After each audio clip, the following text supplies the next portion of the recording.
ये video footage देखने के बाद में आप समझ लीजिए कि अगर ऐसा कुछ कंडीशन आपकी खेत की गेहूं के खेत की मिट्टी अगर हो गई है पहली सिंचाई के बाद में, तो उसमें फर्स्ट टाइम उर्वरक डालने का सही टाइम आ गया है। आज हम आपको बताएंगे किस तरीके से गेहूं में जब आप सिंचाई करते हैं और उसके बाद में फिर आपको खरपतवार नाशक दवाओं का भी स्प्रे करना होता है, उसके बाद में आप फर्टिलाइज़र देते हैं, तब कुछ ज़्यादा टाइम लग जाता है और सही तरीके से फसल में ग्रोथ नहीं हो पाती है। ये देख लीजिए 25 दिन में गेहूं की सिंचाई हो रही है। लगभग 10 बीसवे के करीब में एक खेत है हमारे उत्तर प्रदेश में। पहली सिंचाई तो नॉर्मल है, कोई भाई 20 दिन में करता है, कोई 25 दिन में करता है, कोई 30 दिन में करता है और कोई 40 दिन में करता है। तो हमने जो खेत में पानी लगाया है गेहूं के खेत में वो 25 दिन में ही लगाया है। और इस 25 दिन में पानी लगाने के पहले में क्योंकि इसमें कुछ खरपतवार दिख रहे थे, तो हमने लगभग 7 दिन पहले, हफ्ते भर ही हुआ है, इसमें खरपतवार नाशक दवाओं का प्रयोग कर दिया है। और खरपतवार जो नाशक दवाएं हैं उसको भी पूरा का पूरा हल्का बनाकर डालना है। 15 बिस्वे के लिए दवा खरीदी गई थी और इसको डाला गया है लगभग 1 बीघे में। 20 बिस्वा या 22 बिस्वा के करीब में दवा का स्प्रे हुआ है, जो खरीदा गया था मात्र 15 बिस्वे खेत के लिए। तो बीडीसाइड दवा का जो स्प्रे किया गया है वो हल्का हो जाता है और दवा तो खरपतवार पर प्रभावित करेगा ही, लेकिन लाइट और हल्का बनाकर डालने के बाद में आपकी फसल को कोई नुकसान नहीं करता है। कई तरीके हैं दवाओं को छोड़ने का, लेकिन हम जो तरीका अपना रहे हैं इसमें लगभग आपको 20 से 25 दिन का आपको एक्स्ट्रा टाइम मिल जाएगा, ज़्यादा समय मिल जाएगा आपकी फसल को ग्रोथ करने का और उसको रन करने का। तो पहली बात तो आप देख लीजिए कि गेहूं में पानी लगा हुआ है और इसके पहले 7 दिन पहले इसमें खरपतवार नाशी दवाओं का प्रयोग कर दिया गया है। हालांकि पूरी तरीके से खरपतवार अभी ख़त्म नहीं हुआ है, लेकिन उसका प्रभाव खरपतवार पर दिखाई दे रहा है। जो दवाएं इसमें डाली गई हैं वो थोड़ा सा उसकी ग्रोथ कम हुई है, उसके कलर में भी थोड़ा सा प्रभाव दिख रहा है। ये देखिए पीलापन, जो उसकी नई कोपलें होती हैं खरपतवार की, उसमें पीलापन दिखाई दे रहा है और इसमें ग्रोथ कम है, खरपतवार में ग्रोथ कम है। और साथ में फसल जो बोई गई है इसमें दवाओं का इस फसल पर कोई प्रभाव नहीं है। मैं आपको दिखा रहा हूं और इस गेहूं के कटने तक की मैं पूरी अपडेट आपको दिखाऊंगा। अगर आप भी ये तरीका अपनाते हैं तो लगभग 20 से 25 दिन का टाइम आपकी फसल को ज़्यादा एक्स्ट्रा में मिल जाएगा, जिससे फसल अच्छी तरीके से ग्रोथ कर पाएगी और उसके डेवलपमेंट में, उसकी हाइट में, उसकी लेंथ में ज़्यादा वृद्धि होगी। आप लोगों को दिख रहा होगा कि गेहूं की फसल अच्छी से जर्मिनेशन नहीं हुआ है, तो यकीन मानिए कि जिस तरीके से सिंचाई की गई है, जिस तरीके से बीज डाला गया है, उस तरीके से जमाव हुआ है। और मैं इस बात पर ज़्यादा विश्वास नहीं करता हूं कि ज़्यादा बीज डालने के बाद में ज़्यादा पैदावार होगी। इसके बड़े सारे फ़ायदे भी हैं, वो धीरे धीरे मैं आपको नेक्स्ट वीडियो में, जिस तरीके से इस गेहूं की फसल की अपडेट वीडियो आएगी इस चैनल पर, उस तरीके से उसके प्रभाव और जो ग्रोथ दिखेगी, वो क्यों ग्रोथ इस तरीके से दिख रही है दूसरी फसलों से। अभी आपको लग रहा है कि बीज कम है, जर्मिनेशन कम अच्छा हुआ है, तो ये हमारे हिसाब से परफेक्ट है और जिस हिसाब से हमने बीज डाला है उस तरीके से जर्मिनेशन हुआ है। 25 दिन बाद पहली सिंचाई हो रही है, पहली सिंचाई का वीडियो आप देख पा रहे हैं। और आज से लगभग 7 दिन पहले इसमें खरपतवार नाशी दवाओं का प्रयोग कर दिया गया है। अब इसमें मेन काम जो है, एहतियात आपको ये बरतना है कि गेहूं की सिंचाई हो जाने के बाद में लगभग आधे घंटे के बाद में पानी आपको खेत में रोकना नहीं है।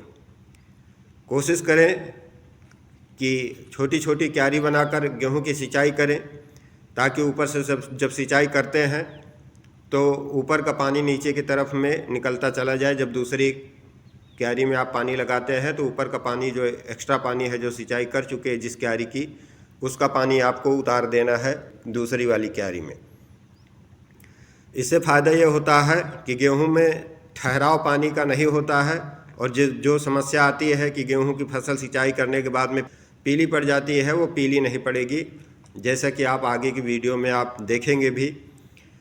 तो यह एहतियात आपको बरतना है कि पहली सिंचाई के बाद में अक्सर लोग करते क्या है कि जब उसमें यूरिया उर्वरक देने का टाइम आता है तब उसमें बीडीसाइड का स्प्रे करते हैं।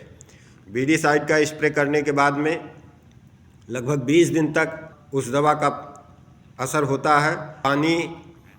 पाने के बाद में जो फसल आपकी ग्रोथ होनी चाहिए, डेवलप होनी चाहिए, उस टाइम पर दवाओं के प्रभाव से जूझती रहती है फसल। और ये देखिए कि पहली सिंचाई के बाद में लगभग 10 दिन में ही, और क्या क्या मैं इसमें उर्वरक डालूंगा और कितनी मात्रा में डालूंगा ये भी मैं आपको दिखाऊंगा और ये भी मैं आपको बताऊंगा।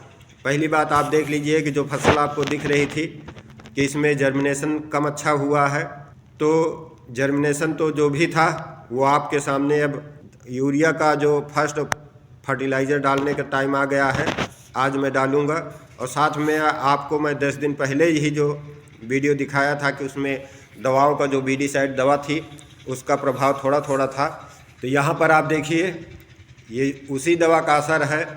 जब हमने स्प्रे करने के बाद में, दवा का स्प्रे करने के बाद में 7 दिन बाद पानी लगाया था और आज लगभग 10 दिन बाद ही इसमें फर्स्ट उर्वरक का टाइम आया है। तो 17 दिन में ही ये इस तरीके से खरपतवार की कंडीशन हो गई है।